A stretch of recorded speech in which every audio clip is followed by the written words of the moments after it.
Discipleship is so important because it is the fundamental task of the church.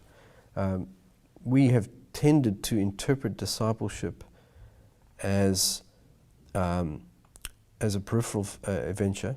We've tended to read the Great Commission as an evangelistic text, which is surprising when people say to people, it's not about evangelism. We built whole movements called the Church Growth Movement on the fact that it was evangelistic, go into the world, it's about evangelize everyone. And say, really, where does it say that? If you go back to the Great Commission, it says, go out in all the world and make disciples, teaching them to obey all that I've commanded you. Now that doesn't sound like evangelism to me. That sounds like disciple making. So in other words, go out into all the world and make disciples. Well, get on with it.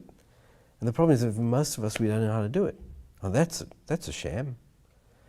And what we say is that evangelism takes place in the context of discipleship, not the other way around. Evangelism is not sharing certain facts about Jesus as if we've got no obligation before or afterwards.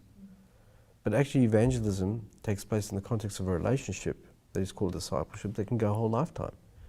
And that we're constantly being evangelized anyway. I'm still being evangelized by the gospel right now. As I share it, I feel the resonance with it, you know what I mean? I'm constantly trying to engage this and it's trying to engage me too. So I think it's important because it seems to me that Jesus gets into his people. If the fundamental definition of evangelism is that becoming more and more and more and more and more like Jesus every year and letting Jesus live more and more and more his life in me, which I think gets at the heart of the issue, right?